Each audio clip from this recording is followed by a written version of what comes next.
Right? So we will discuss about the law of demand.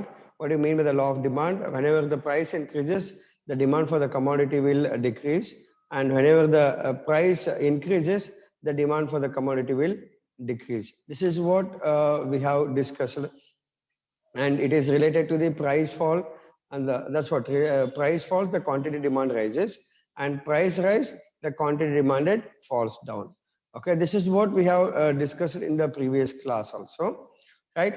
And how it will be affecting, there's a diminishing the marginal utility, and it is affecting for the income. Okay, and it is affecting for the substitution ಅಂತಂದ್ರೆ ಅದರ ಬದಲಾಗಿ ಇನ್ನೊಂದು, that is how it is affecting. Okay then demand curve. ಈ demand curve ಅಂತ ಮಾತಾಡಿದಾಗ ನಾವು last time ಇದನ್ನೇ ಮಾತಾಡ್ತಾ ಇದ್ವಿ. ಡಿಮಾಂಡ್ ಕರ್ವ್ ಅಂತ ಬಂದಾಗ, ಆ ಬೇಡಿಕೆ ಕರ್ವ್ ಬಂದಾಗ, ಬೇಡಿಕೆ ರೇಖೆ ಅಂತ ಏನ್ ಹೇಳ್ತೀರಿ ನೀವು ಕನ್ನಡದಲ್ಲಿ, ಸೇಮ್ ಥಿಂಗ್. ಡಿಮಾಂಡ್ ಕರ್ವ್ ಮಾಡ್ಬೇಕಾದ್ರೆ first we need to make the demand schedule first. ಆ ಡಿಮಾಂಡ್ ಶೆಡ್ಯೂಲ್ ಮಾಡಿದಾಗ ಮಾತ್ರ ನಮಗ ಡಿಮಾಂಡ್ ಕರ್ವ್ ಬರಲಿಕ್ಕೆ ಸಾಧ್ಯತೆ ಅದ. ಆಮೇಲೆ ಇದು ಹೆಂಗದ ಅಂತಂದ್ರೆ, it is relating to the individual and the market demand. Okay, individual demand and the market demand, it is depends on that.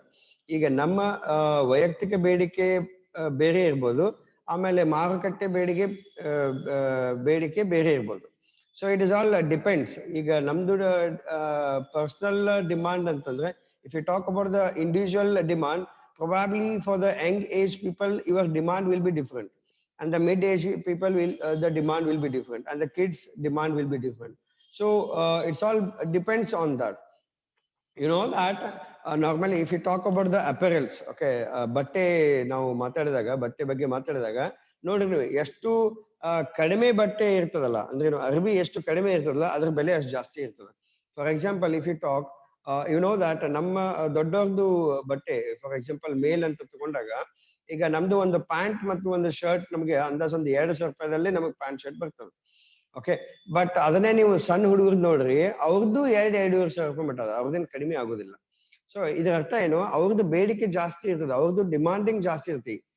ಈಗ ಅವ್ರು ಹೆಂಗದ, ಈಗ ಫಾರ್ ಎಕ್ಸಾಂಪಲ್ ಒಂದು ಸಣ್ಣ ಮಗುನ್ ಬರ್ಡೇ ಐತಪ್ಪ ಅಂತ ಕಂಪಲ್ಸರಿ ನಾವು ಬರ್ಡೇಗೆ ನಾವು ಡ್ರೆಸ್ ತಗೋತೀವಿ. ಬಟ್ ಅದೇ ದೊಡ್ಡವ್ರದ್ದು ನಾವು ಬರ್ತ್ಡೇ ಇದ್ದಾಗ ನಾವು ಡ್ರೆಸ್ ತಗೊಳಂಗಿಲ್ಲ, ಸಿಚುವೇಶನ್. ಓಕೆ, ಸೊ ಈ ತರ ಅಂದ್ರೆ ಏನು, ಅಲ್ಲಿ demand for the kids apparels, the demand will be more in the apparels. If you talk about apparels, okay, then compared to the kids and others, okay, the kids demand will be more compared to the other apparels. So this is how the individual demand. Okay, if you talk about the market demand is based on what the market is demanding, what the public, what the society is demanding. Based on that the demand will change. Okay, for example, now last class now the demand is there for the sanitizer, okay, and all related to the COVID-19. Okay, for example, sanitizer you can say, or maybe the mask you can say, or PP kit you can say, or maybe the mask shield we can say. So various things will be there in the demanding. So most of the people, they have started that particular business. This is a wonderful opportunity to the people where they can able to start the business, right? So this is how the connecting and the relating to the demand. Okay, so ಆ basis ಮೇಲೆ ನಾವು ಉತ್ಪಾದನೆ ಮಾಡ್ತಾ ಹೋಗ್ತೀವಿ, ಆ basis ಮೇಲೆ ನಾವು ಅದನ್ನ ಮಾರ್ತಾ ಹೋಗ್ತೀವಿ, ಸೆಲ್ ಮಾಡ್ತಾ ಹೋಗ್ತೀವಿ.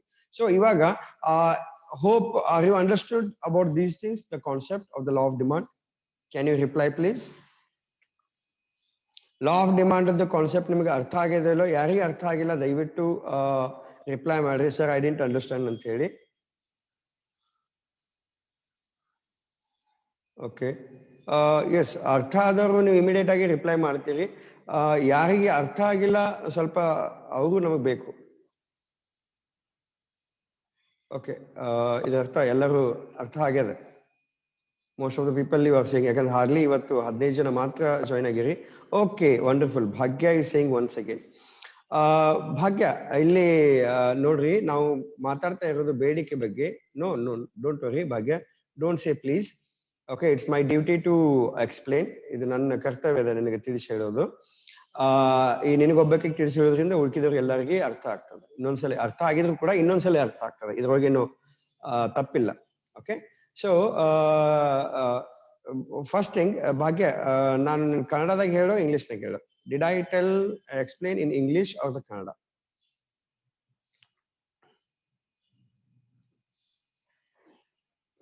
S Bhagya? Okay, in English. Oh, that's good. Wonderful. I'm very interested in that.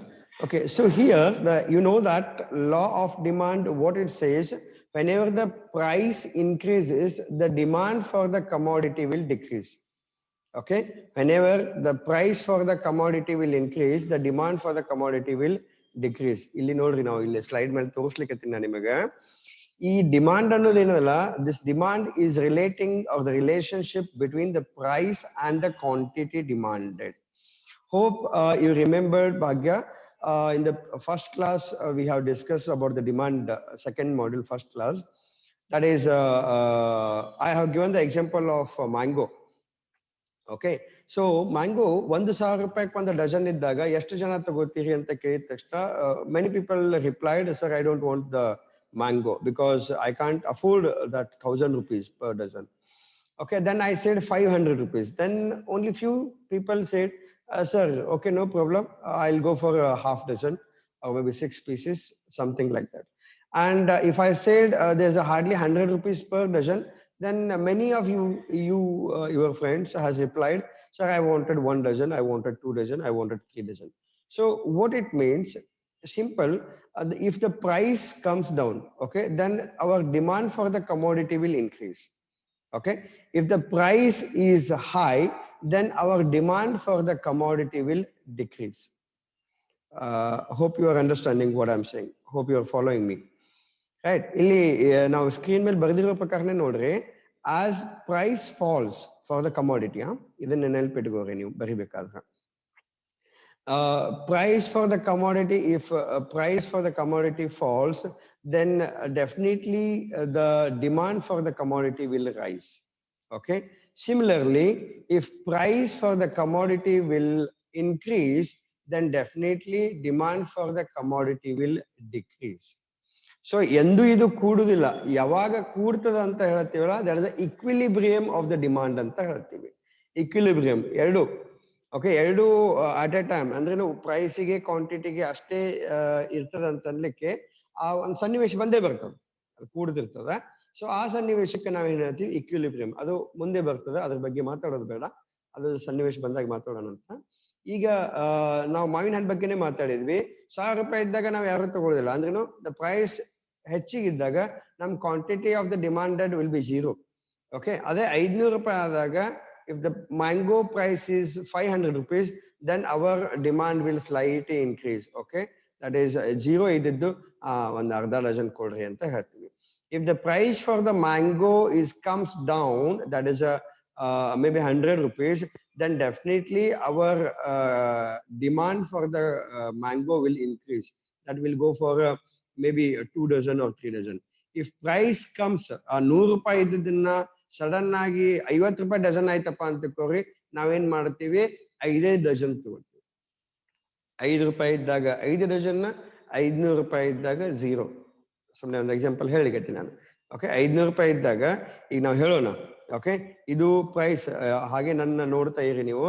ಈಗೇನ್ ನಾವು ವಾಚ್ ಹಾಕೊಂಡೇನಿಲ್ಲ, ಈ ಕೈಯ ಇದು ಪ್ರೈಸ್ ಅದ ರೀ. ಇದು ಈ ಕೈ ಏನದ, ರೈಟ್ ಹ್ಯಾಂಡ್ ಏನದಲ್ಲ, that is the demand for the commodity. If price increases, the quantity will decrease. If the price decreases, the quantity will increase. This is what we can say the law of demand. Hope you are clear, Bhagya. I don't want to confuse all people. The same example I have taken here. This is how. Yes, Bhagya. Are you there? Can you reply? Still, if you are not understood, I'm ready to explain. Don't worry at all. Sankocha patkobedi.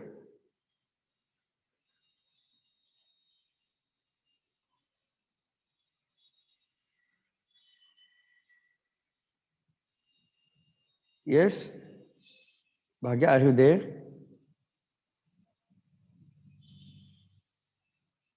Am I reaching you, Bhagya?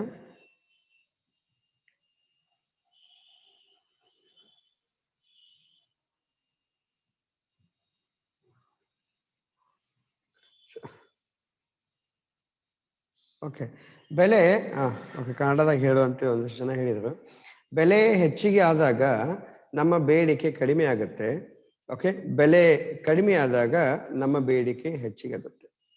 ಇದನ್ನೇ ನಾನು ಸಂಕ್ಷಿಪ್ತನಲ್ಲಿ ಹೇಳ್ತಾ ಇದ್ದೀನಿ. ಯಾಕಂದ್ರೆ ಜಾಸ್ತಿ explain ಮಾಡಿದ್ರೆ ಮತ್ತೆ ತಿಳಿದಿರೋ ಹುಡುಗರಿಗೂ confuse ಆಗಬಾರ್ದು ಅನ್ನೋ ದೃಷ್ಟಿಯಿಂದ ನಾನು ಈ ತರ ಹೇಳ್ತಾ ಇದ್ದೀನಿ.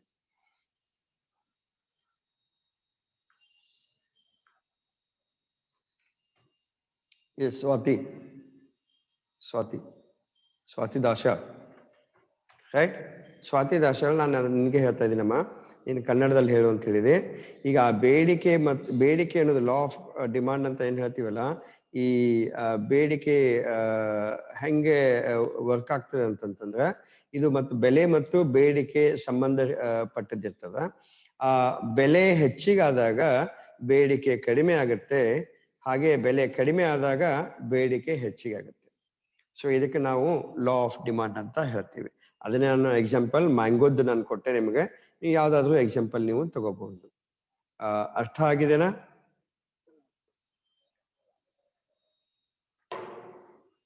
Yes Swati, yes, good, thank you. Okay, so ಮುಂದೆ ಹೋಗೋಣವಾ? ಸೊ ಇಲ್ಲಿ ನಾವು ಇದನ್ನೆಲ್ಲ ಮಾತಾಡಿದ್ವಿ. ಡಿಮಿನಿಷಿಂಗ್ ಮಾರ್ಜಿನಲ್ ಯುಟಿಲಿಟಿ ಅಂದ್ರೇನು, ಈ ಲಾ ಆಫ್ ಡಿಮಾಂಡ್ ಅನ್ನ ಯಾವ್ದಾವ್ದಕ್ಕೆ ಎಫೆಕ್ಟ್ ಆಗ್ತದೆ ಅಂತೇಳಿ, ಯಾವ್ದಾವ್ದಕ್ಕೆ ಇಂಪ್ಯಾಕ್ಟ್ ಆಗ್ತದೆ ಅಂತೇಳಿ. ಸೊ ಇದು ಹೆಂಗಿದೆ, ಇನ್ಕಮ್ ರಿಲೇಟೆಡ್ ಇರ್ತದೆ. ನಮ್ಮ ಬೇಡಿಕೆ ಏನ್ ಯಾಕಿಲ್ರಪ್ಪ, ನಮ್ಮ ಇನ್ಕಮ್ ಕಡಿಮೆ ಇದೆ ಅಂತಂದ್ಮೇಲೆ ನಮ್ಮ ಬೇಡಿಕೆ ಆ ಪ್ರಶ್ನೆನೇ ಬರೋದಿಲ್ಲ.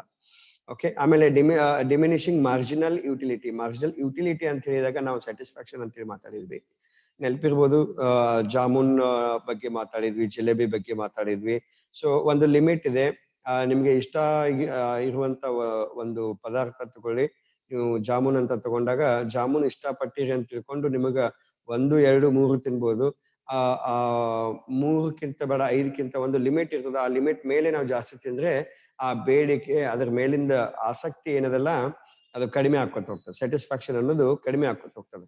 ಬೇಡಪ್ಪ ಇದು ಸಾಕು ನನಗೆ ಅನ್ನಂಗೆ ಆಗ್ತದೆ, ರೈಟ್? ಅದಕ್ಕೆ ನಾವು ಹೇಳ್ತೀವಿ ಡಿಮಿನಿಷಿಂಗ್, ಅಂದ್ರೆ ಇಳಿತಾ ಹೋಗುತ್ತೆ ನಮ್ಮ ಬೇಡಿಕೆ, ಅದರ ಇಳಿತಾ ಹೋಗುತ್ತೆ, ರೈಟ್? ಹಾಗೆ ಇನ್ಕಮ್ ಎಫೆಕ್ಟ್ ಅಂತ ಹೇಳ್ತೀವಿ. ಇನ್ಕಮ್ ಎಫೆಕ್ಟ್ ಅಂತಂದ್ರೆ ನಮ್ಮ ಆದಾಯ ಜಾಸ್ತಿ ಇದ್ದಾಗ ಆ ಬೆಲೆ ಏನೇ ಹಾಕಿರ್ಲಿ ನಮ್ಮ ಬೇಡಿಕೆ ಯಾವಾಗ್ಲೂ ಅಷ್ಟೇ ಇರ್ತದೆ. ನಮ್ಮ ಆದಾಯ, ಈಗ ಫಾರ್ ಎಕ್ಸಾಂಪಲ್ ಕೋವಿಡ್ ಆಗಿರೋದ್ರಿಂದ ಎಷ್ಟೋ ಜನಕ್ಕೆ ಆದಾಯ ಕಡಿಮೆ ಆಗಿದೆ. ಎಲ್ಲ all sectors, whether it's government or non government or maybe agriculture or maybe service sector, anything, ಯಾವುದೇ ಒಂದು ವೃತ್ತಿ ತಗೋರಿ ನೀವು, ಎಲ್ಲರದ್ದು ಈಗ ಆದಾಯ ಕಡಿಮೆ ಆಗಿದೆ. ಆದಾಯ ಕಡಿಮೆ ಆದಾಗ ನಮ್ದು ಬೇಡಿಕೆ ಡೆಫಿನೆಟ್ಲಿ ಕಡಿಮೆ ಆಗ್ತಾ ಹೋಗುತ್ತೆ. ಸೊ ಅದಕ್ಕೆ ಹೇಳ್ತೀವಿ ನಾವು ಇನ್ಕಮ್ ಎಫೆಕ್ಟ್ ಅಂತ ಹೇಳ್ತೀವಿ. ಇನ್ನು 3ನೇ ಪಾಯಿಂಟ್ ಹೇಳ್ತೀವಿ ಸಬ್ಸ್ಟಿಟ್ಯೂಷನ್ ಎಫೆಕ್ಟ್ ಅಂತ ಹೇಳಿ. ಸಬ್ಸ್ಟಿಟ್ಯೂಷನ್ ಎಫೆಕ್ಟ್ ಅಂತಂದ್ರೆ, ಈಗ ಒಂದು ವಸ್ತು ನಾವು ಬೇಡ್ತಾ ಇರ್ತೀವಿ, ಆ ವಸ್ತುವಿನ ಬದಲಾಗಿ ಇನ್ನೊಂದು ವಸ್ತು ಇತ್ತಂತ ತಿಳ್ಕೊಳ್ಳಿ. ಫಾರ್ ಎಕ್ಸಾಂಪಲ್ ನಿಮ್ಗೆ ಹೇಳಿದೆ ನಾನು ಮೊನ್ನೆ, ನಾವು ಊಟಕ್ಕೆ ಹೋಗಿರ್ತೀವಿ, ದಾಬಾಕ ಊಟಕ್ಕೆ ಹೋಗಿರ್ತೀವಿ, ಹೋಟೆಲ್ಗೆ ಊಟಕ್ಕೆ ಹೋಗಿರ್ತೀವಿ. ಅಲ್ಲಿ ನಾವು ನಾರ್ಮಲಿ ರೊಟ್ಟಿ ಕೇಳ್ತೀವಿ. ದಾಬಾ ಯಾಕೆ ಎಕ್ಸಾಂಪಲ್ ತಗೋತೀನಿ ಅಂತಂದ್ರೆ ಅಲ್ಲಿ ಸಿಸ್ಟಮೆಟಿಕ್ ಇರೋದಿಲ್ಲ. ಈಗ ಅದೇ ನೀವು ಹೋಟೆಲ್ ಅಂತಂದ ತಕ್ಷಣ ನೀವು ಡೆಫಿನೆಟ್ಲಿ ನೀವು ಜಾಸ್ತಿ ಪೇ ಮಾಡ್ತಾ ಇರ್ತೀರಿ, ನಿಮ್ಗೆ ಏನ್ ಬೇಕೋ ಅವ್ರು ಇರ್ಲಿಲ್ಲ ಅಂದ್ರೂ ಮಾಡಿ ಕೊಡ್ತಾರೆ.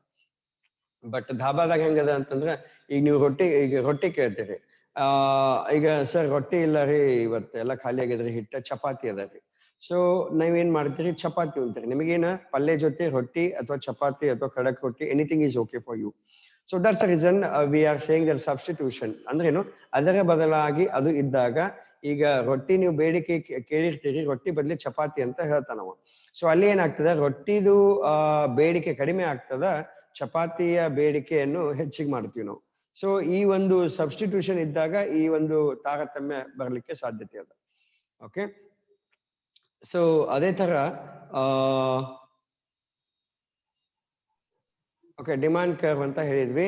ಈ ಡಿಮಾಂಡ್ ಕರ್ವ್ ತೆಗಿಬೇಕಾದ್ರೆ ನಮಗ ಮೊದಲು ಏನ್ ಬೇಕು, ಆ ಡಿಮಾಂಡ್ ಶೆಡ್ಯೂಲ್ ಬೇಕು. ಅದನ್ನ ನಾನು ನೆಕ್ಸ್ಟ್ ಸ್ಲೈಡ್ ಅಲ್ಲಿ ಹೇಳ್ತಾ ಇದ್ದೀನಿ. ಅದಕ್ಕಿಂತ ಮುಂಚೆ ಈ ಇಂಡಿವಿಜುವಲ್ ಡಿಮಾಂಡ್ ಮತ್ತು ಮಾರ್ಕೆಟ್ ಡಿಮಾಂಡ್ ಅಂತ ಹೇಳ್ತೀವಿ. ಅಂದ್ರೇನು, ವೈಯಕ್ತಿಕ ಬೇಡಿಕೆ ಮತ್ತು ಮಾರುಕಟ್ಟೆ ಬೇಡಿಕೆ ಅಂತ ಹೇಳಿ ಮಾತಾಡ್ತೀವಿ. ನಾನು ಮೇ ಬಿ ಕರೆಕ್ಟ್ ಆಗಿ ಅದಕ್ಕೆ ಕನ್ನಡ ವರ್ಡ್ ಯೂಸ್ ಮಾಡ್ತೀನೋ ಇಲ್ಲೋ ಗೊತ್ತಿಲ್ಲ, ಯಾಕಂದ್ರೆ ನಿಮ್ಲಿಂದ ನಾನು ಕಲಿತಾ ಇದ್ದೇನೆ. ಸೊ ದಯವಿಟ್ಟು ಏನಾದ್ರೂ ತಿಳಿತಾ ಇಲ್ಲ ಅಂದ್ರೆ, ಆ ಪರ್ಟಿಕ್ಯುಲರ್ ಶಬ್ದಕ್ಕೆ ನಾನು ಕನ್ನಡ ಅನುವಾದ ಮಾಡ್ಲಿಕ್ಕೆ ಆಗಲ್ಲ ಅಂದ್ರೆ ದಯವಿಟ್ಟು ಕ್ಷಮಿಸಬೇಕು, ನೀವೇ ಅದನ್ನ ಸರಿಪಡಿಸ್ಕೋಬೇಕು. ಓಕೆ, ಸೊ ಇಲ್ಲಿ ವೈಯಕ್ತಿಕ ಬೇಡಿಕೆ ಮತ್ತು ಮಾರುಕಟ್ಟೆ ಬೇಡಿಕೆ ಅಂತೇಳಿ ಮಾತಾಡ್ತೀವಿ. That is individual demand and market demand. Yes, ಈಗ ಇಂಡಿವಿಜುವಲ್ ಡಿಮಾಂಡ್ ನಾ ಹೇಳಿದೆ ನಿಮಗೆ, ಆಗ ಒಂದು ಎಕ್ಸಾಂಪಲ್ ಕೊಟ್ಟೆ. ಇಂಡಿವಿಜುವಲ್ ಡಿಮಾಂಡ್ ಅಂತಂದ್ರೆ ನಂದು ವೈಯಕ್ತಿಕ ಬೇಡಿಕೆ ಬೇರೆ ಇರ್ಬೋದು, ನನ್ನ ಟೇಸ್ಟ್, ನನ್ನ ಡಿಮಾಂಡ್, ನನ್ನ ಬೇಡಿಕೆ ಬೇರೆ ಇರ್ಬೋದು. ಬಟ್ ಅದೇ ನಿಮ್ದು ಬೇಡಿಕೆ, ನಿಮ್ಮ ಟೇಸ್ಟ್ ಬೇರೆ ಇರ್ಬೋದು. ಸೊ ಈ ತರ ಒಬ್ಬರದ್ದು ಬೇಡಿಕೆ ಒಬ್ಬರದ್ದು ಇರೋದಿಲ್ಲ. ಓಕೆ, ನನ್ನ ಬೇಡಿಕೆನೇ ಬೇರೆ ಇರ್ಬೋದು, ನಿನ್ನ ಬೇಡಿಕೆನೇ ಬೇರೆ ಇರ್ಬೋದು. ಸೊ ಆ ತರ ಒಂದು ವಸ್ತುವಿನ ಬೇಡಿಕೆ ಹೆಚ್ಚು ಕಡಿಮೆ ಆಗ್ತಾ ಹೋಗುತ್ತೆ. ಅದೇ ರೀತಿ ಈಗ ನಾವು ಮಾರ್ಕೆಟ್ ಡಿಮಾಂಡ್ ಅಂತ ಹೋದಾಗ, ಮಾರುಕಟ್ಟೆ ಬೇಡಿಕೆ ಅಂತ ಹೋದಾಗ, ಈಗ ಮಾರ್ಕೆಟ್ನಾಗ ಏನು ಬೂಮಿಂಗ್ ಅದ, ಮಾರ್ಕೆಟ್ ನಲ್ಲಿ ಏನು ಬೇಡಿಕೆ ಜಾಸ್ತಿ ಅದ, ಮಾರ್ಕೆಟ್ ನಲ್ಲಿ ಏನು ಕೊರತೆ ಅದ, ಏನು ಕಡಿಮೆ ಅದ, ಅದಕ್ಕೆ ನಾವು ಇಂಗ್ಲಿಷ್ನಾಗ ಹೇಳ್ತೀವಿ ಸ್ಕೇರ್ಸಿಟಿ ಆಫ್ ದ ಡಿಮಾಂಡ್ ಅಂತ ಹೇಳ್ತೀವಿ. Scarcity of the demand, scarcity ಅಂತಂದ್ರೇನು ಕೊರತೆ, ಬೇಡಿಕೆ ಜಾಸ್ತಿ ಇರ್ತದ, ಓಕೆ, ಡಿಮಾಂಡ್ ಜಾಸ್ತಿ ಇರ್ತದ, ಬಟ್ ಪರಿಪೂರ್ಣ ಮಾಡ್ಲಿಕ್ಕೆ ಸರಬರಾಜು ಕಡಿಮೆ ಇರ್ತದೆ. ಅಂದ್ರೇನು, supply of that particular product will be less, but the demand for the market will be high. So for that reason we are talking about the individual demand and the market demand. Hope you all understood about this particular slide. Yes, can you reply fast so I can go for the further slide?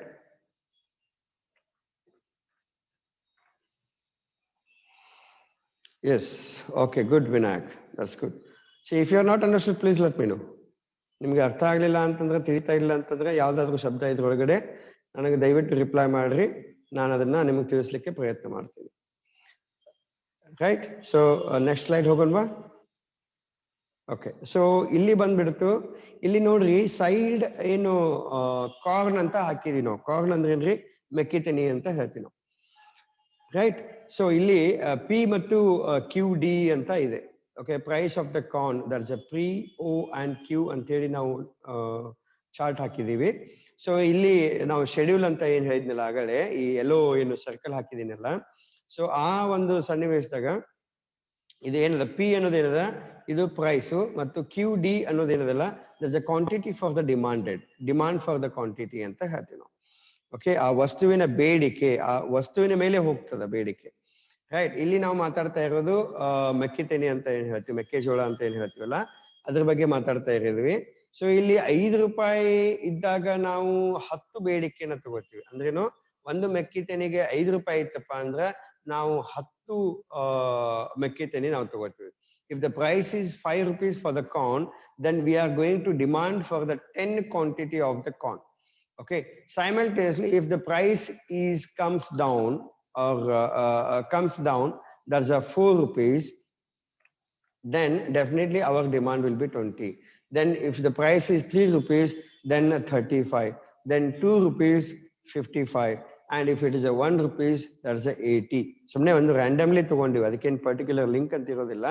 ಆ 1 ರೂಪಾಯಿ ಇದ್ದಾಗ ನಾವು 80 ತಗೋತೀವಿ, 2 ರೂಪಾಯಿ ಇದ್ದಾಗ 55 ತಗೋತೀವಿ, 3 ರೂಪಾಯಿ ಇದ್ದಾಗ 35 ತಗೋತೀವಿ, 4 ರೂಪಾಯಿ ಇದ್ದಾಗ 20 ರೂಪಾಯಿ ತಗೋತೀವಿ, 20 ತಗೋತೀವಿ, 5 ರೂಪಾಯಿ ಇದ್ದಾಗ 10 ತಗೋತೀವಿ. ಇದರ ಸ್ವಲ್ಪ ಲಕ್ಷ ಕೊಡಿ, ಇಲ್ಲಿ ಕನ್ಫ್ಯೂಷನ್ ಮಾಡ್ಕೋಬೇಡಿ.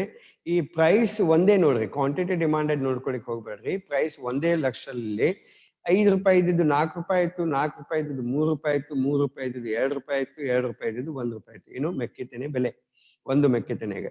ಸೊ ಇಲ್ಲಿ ಏನಾಗ್ತದೆ, ಬೆಲೆ ಇಳ್ಕೋತ ಹೋಗ್ತದೆ. ಬೆಲೆ ಇಳ್ಕೋತ ಹೋದಾಗ ನಮ್ಮ ಬೇಡಿಕೆ ಹೆಚ್ಚಿಗೆ ಆಗ್ಕೋತ ಹೋಗ್ತದೆ. ಅದನ್ನ ಈಗ ಕ್ವಾಂಟಿಟಿ ಡಿಮಾಂಡೆಡ್ ನೋಡ್ರಿ, ಮೊದಲು 10 ಮೆಕ್ಕಿತೆನೆ ತಗೋತಿದ್ವಿ, ಆಮೇಲೆ 2ನೇ ಸಲ 20 ತಗೋತೀವಿ, 3ನೇ ಸಲ 35 ತಗೋತೀವಿ, 4ನೇ ಸಲ 55 ತಗೋತೀವಿ, ಆಮೇಲೆ 5ನೇ ಸಲ ಏನದಲ್ಲ 80 ತಗೋತೀವಿ. ಅಂದ್ರೆ ಏನಾಯ್ತು ಇದರ ಅರ್ಥ, ಬೆಲೆ ಹೆಂಗೆ ಕಡಿಮೆ ಆಗ್ತದಲ್ಲ, ನಮ್ಮ ಬೇಡಿಕೆ, ಆ ಮೆಕ್ಕಿತೆನೆಯ ಬೇಡಿಕೆ ಹೆಚ್ಚಿಗೆ ಆಗ್ಕೋತ ಹೋಗ್ತದೆ. ಬೆಲೆ ಹೆಚ್ಚಿಗೆ ಆದಾಗ ನಮ್ಮ ಬೇಡಿಕೆ ಕಡಿಮೆ ಆಗ್ತಾ ಹೋಗ್ತದೆ. ಇದು ಶೆಡ್ಯೂಲ್ ಇತ್ತಪ್ಪ ಅಂದ್ರೆ ಮಾತ್ರ ನಾವು ಡಿಮಾಂಡ್ ಕರ್ವ್ ಬಿಡಿಸ್ಲಿಕ್ಕೆ ಸಾಧ್ಯತೆ ಅದ. ಅರ್ಥ ಆಯ್ತ್ರಿ? If there is a schedule for the demand, then only we can able to draw the demand curve. Otherwise blindly we can draw normally demand hang bartadante. Are you understood about this particular schedule?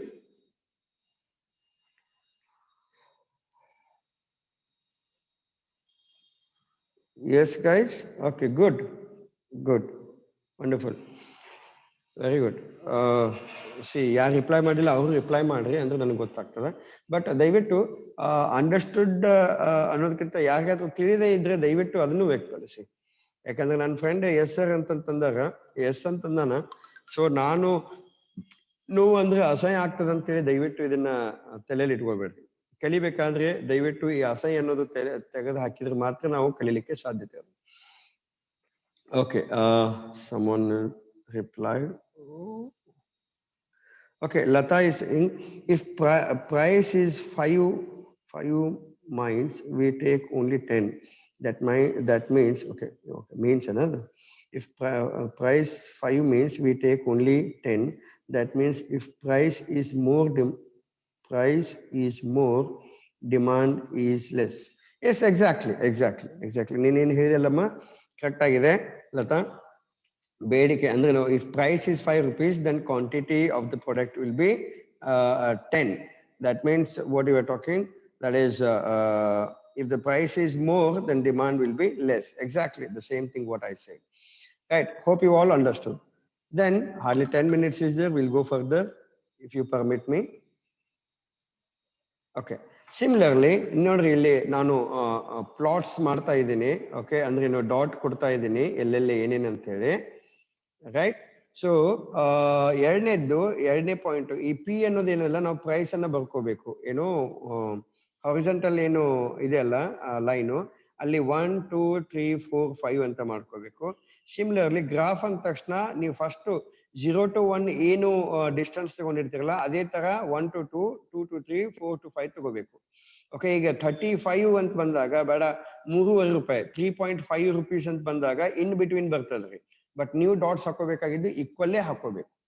Right, so ಅದೇ ತರ ಈ quantity demanded. Okay, ಈಗ ನಾ ಏನು ಕಾಲೇಜದ್ದು ಇದು ಬರೆದಿದ್ದೀನಿ, ಏನೋ name ಬರೆದಿದ್ದೀನಿ, ಅದ್ರ ಮೇಲೆ ಬ್ಲಾಕ್ ಫಾಂಟ್ ಅಲ್ಲಿ ನೀವು ನೋಡ್ಬೋದು, there is a quantity of the corn ಅಂತೇಳಿ ಬರೆದಿದೆ. ರೈಟ್, ಸೊ ಇಲ್ಲಿ ಎರಡನೇ ಪಾಯಿಂಟ್ ನಾವು ಮೆನ್ಷನ್ ಮಾಡಿರೋದು 55 ರೂಪಾಯಿ. ಇಲ್ಲಿ ನೋಡ್ರಿ 50 ಮತ್ತು 60 ನಡು ನಾನು ಡಾಟ್ ಮಾಡಿದ್ದೀನಿ 55 ರೂಪಾಯಿಗಳಲ್ಲಿ. ಓಕೆ, ಸೊ ಅದೇ ತರ ಈಗ ನೆಕ್ಸ್ಟ್ ಪಾಯಿಂಟ್ ಹೋಗೋಣ. ನೆಕ್ಸ್ಟ್ ಪಾಯಿಂಟಿಗೆ ಹೋಗ್ಬೇಕಾದ್ರೆ 3 ರೂಪಾಯಿ ಇದ್ದಾಗ 35 ರೂಪಾಯಿ ಅಂತ ಬರುತ್ತೆ. ಓಕೆ, ಸೊ 3 rupees ಇದ್ದಾಗ 3.20 rupees. ಓಕೆ, ಇಲ್ಲಿ ನೋಡ್ರಿ ನೀವು ಕ್ವಾಂಟಿಟಿ ಆಫ್ ಡಿಮಾಂಡೆಡ್ ನಾನು ಏನ್ ತಗೊಂಡಿದ್ದೀನಿ 10 20 30 ಎವ್ರಿ 10ಗೆ ನಾನು ಇನ್ಕ್ರೀಸ್ ಮಾಡಿದ್ದೀನಿ. ಸೊ ಬಟ್ ಇಲ್ಲಿ ಏನದ 35 ಅಂದ್ರೆ ಇನ್ ಬಿಟ್ವೀನ್ 35 ಬರ್ತದೆ. ಸೊ ಆ ರೀತಿ ಅದೇ ದೃಷ್ಟಿಯಿಂದ ನಾನು 30 ಮತ್ತು 40 ಇನ್ ಬಿಟ್ವೀನ್ ನಾನು ಡಾಟ್ ಹಾಕೊಂಡಿದ್ದೀನಿ. ಮೂರನೇ ಪ್ರೈಸ್ ಅಲ್ಲಿ ಬೆಲೆ 3 ರೂಪಾಯಿ, ಬೇಡಿಕೆ 35 ಬೇಡಿಕೆ. ಸೊ ಅದೇ ರೀತಿಯಾಗಿ 4ನೇ ಪಾಯಿಂಟ್ ತಗೊಂಡಾಗ 4ನೇ ಪಾಯಿಂಟು ಎಷ್ಟು 20 ನಾವು ಬೇಡಿಕೆ ಇರ್ತದೆ. ಓಕೆ, 4 ರೂಪಾಯಿ ಅವಾಗ ಬೇಡಿಕೆ 20 ಆಗುತ್ತೆ. ಸೊ 5 ರೂಪಾಯಿ ಇದ್ದಾಗ ನಮ್ಮ ಬೇಡಿಕೆ 10 ಆಗುತ್ತೆ. ಸೊ ಈ ರೀತಿಯಿಂದ ಸಿ ಓ ಅಂತ ಏನಿದೆಲ್ಲ POQ ಅಂತ ಹೇಳಿ, ಈ ಓ 10 ಮಗ್ಗಲ್ಕ ಎಲ್ಲೋ 10 ಏನಿದೆಲ್ಲ ಹಳದಿ 10 ಏನಿದೆಯಲ್ಲ 10 ಪಕ್ಕದಲ್ಲಿ ಎಡಕಿಗೆ ಓ ಅಂತ ಹಾಕಿದ್ರು. ಅದು 0 ಅಲ್ಲ, ಅದು ಓ ಅಂತ ತಗೋರಿ, ಇಲ್ಲ 0 ಅಂತ ತಗೋರಿ. ನಾವು ಇಲ್ಲಿಂದನೇ ಸ್ಟಾರ್ಟ್ ಮಾಡಬಹುದು. ಓಕೆ, ನೀವು ಕ್ವಾಂಟಿಟಿ ಡಿಮಾಂಡ್ ಆಗ್ಲಿ, ನೀವು ಪ್ರೈಸ್ ಆಗ್ಲಿ, ನೀವು ಅಲ್ಲಿಂದನೇ ಸ್ಟಾರ್ಟ್ ಮಾಡೋದು. ಮೇಲಿಂದ ಸ್ಟಾರ್ಟ್ ಮಾಡ್ತೀನಿ ಅಂತಂದ್ರೆ ಅದು ತಪ್ಪಾಗುತ್ತೆ. ಅದು ನಿಮ್ಗೆ ಗೊತ್ತಿರುವಂತ ವಿಷಯನೇ, ಬಟ್ ಆದ್ರೂ ಹೇಳ್ತಾ ಇದ್ದೀನಿ. ಸೊ ಇದು ಡಿಮಾಂಡ್ ಕರ್ವ್ ಆಗತ್ತೆ. ಓಕೆ, ಸೊ ಇಲ್ಲಿ ನಾವು ಇದನ್ನ ಲಿಂಕ್ ಮಾಡಿದ್ರೆ, ಕನೆಕ್ಟ್ ದಿಸ್ ಪಾಯಿಂಟ್, ಈ ಪಾಯಿಂಟ್ ಅನ್ನ ನಾವು ಕನೆಕ್ಟ್ ಮಾಡಿದ್ರೆ ನಾರ್ಮಲಿ ನಮಗೆ ಈ ತರ ಡಿಮಾಂಡ್ ಬರುತ್ತೆ. ಇದಕ್ಕೆ ನಾವು ಹೇಳ್ತಾ ಇರೋದು ಡಿಮಾಂಡ್ ಕರ್ವ್ ಅಂತ ಹೇಳಿ. ರೈಟ್, ಈ ಬೇಡಿಕೆ ಮತ್ತು ಬೆಲೆಯ ಸಂಬಂಧಪಟ್ಟಂತೆ ಒಂದು ಶೆಡ್ಯೂಲ್ ಹಾಕೊಂಡಾಗ, ಆ ಶೆಡ್ಯೂಲ್ ಪ್ರಕಾರ ನಾವು ಗ್ರಾಫ್ ಬರೆದಾಗ, ಆ ಗ್ರಾಫ್ ಅನ್ನ ನಾವು ಪಾಯಿಂಟ್ಸ್ ಅನ್ನ ಜಾಯಿಂಟ್ ಮಾಡಿದಾಗ ಮಾತ್ರ ನಮಗೆ ಸಿಗೋದು that is a demand curve. I'll tell you in English once again. So before drawing the demand curve, we should have the demand schedule. The demand schedule, it includes there's a price as well as a quantity for the demand. If we get the price and the quantity of the demand, and similarly we can able to draw the graph by making the points and dots, and if that dots joins, then that joint line we can say there's a demand curve. Are you understood, guys?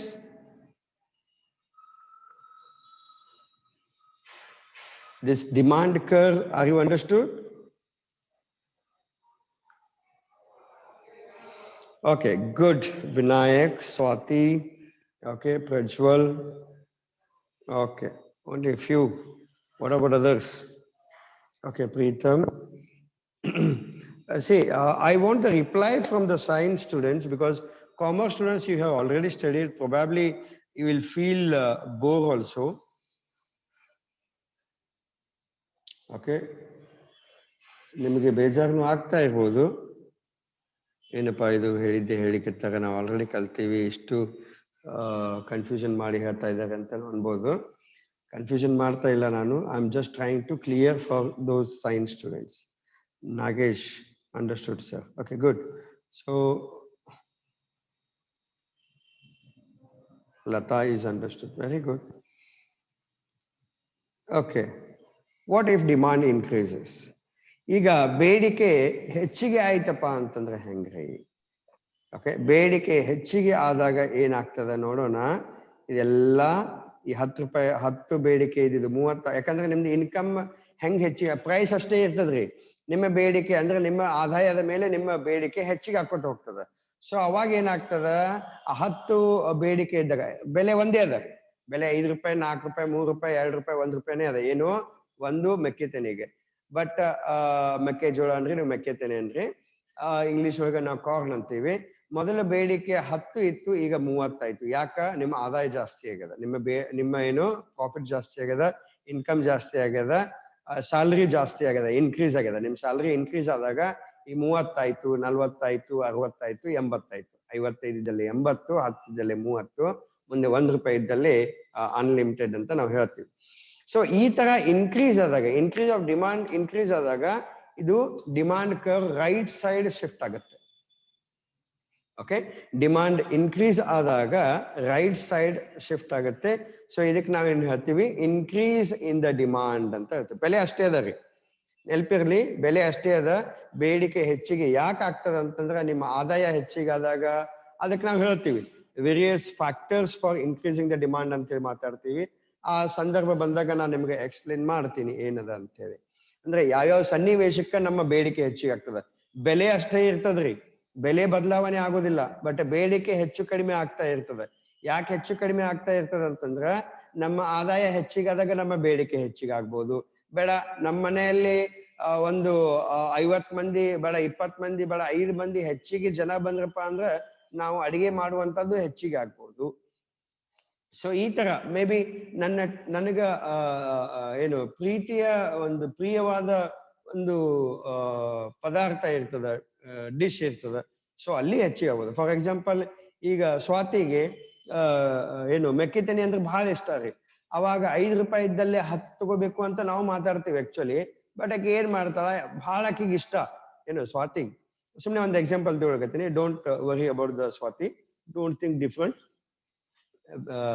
ನಾನು ಸುಮ್ನೆ ನಿನಗೆ ಒಂದು example ಕೊಡ್ತಾ ಇದ್ದೀನಿ. ನಿನ್ನ ಹೆಸರು ತಲೆಯಲ್ಲಿತ್ತು, ಅದಕ್ಕೆ ನಾನು ನಿನ್ಗೊಂದು ಎಕ್ಸಾಂಪಲ್ ಕೊಡ್ಲಿಕ್ಕೆ ನಿನ್ನ ಹೆಸರು ತಗೊಂಡು. ಈಗ ಸ್ವಾತಿ ಮೆಕ್ಕಿತೀನಿ ಅಂದ್ರೆ ಬಹಳ ಇಷ್ಟ. ಬೆಲೆ ಅಷ್ಟೇ ಅದ, 5 ರೂಪಾಯಿನೇ ಅದ. ಬಟ್ ಮೊದಲು 10 ತಗೋತಿದ್ಲು, ಬಟ್ ಈಗ ಏನದ ಬಹಳ ರುಚಿ ಅದ, ಏನು ಸ್ವೀಟ್ ಕಾರ್ನ್ ಅದ. ಸೊ ಹಿಂಗಾಗಿ ಏನ್ ಮಾಡ್ತಾಳೆ ಆಕಿ 30 ತಿಂತಾಳ, 30 ತಗೋತಾಳೆ. ಎಲ್ಲರಿಗೆ ಮನೆಯವ್ರಿಗೆ ತನಗೂ ಏನದ 30 ತಗೋತಾಳ. ಸೊ ಬೆಲೆ ಬದಲಾವಣೆ ಆಗೋದಿಲ್ಲ, ಟೇಸ್ಟ್ ಮುಖಾಂತರ ನಿಮ್ಮ ಬೇಡಿಕೆ ಹೆಚ್ಚಿಗೆ ಆಗ್ತದೆ.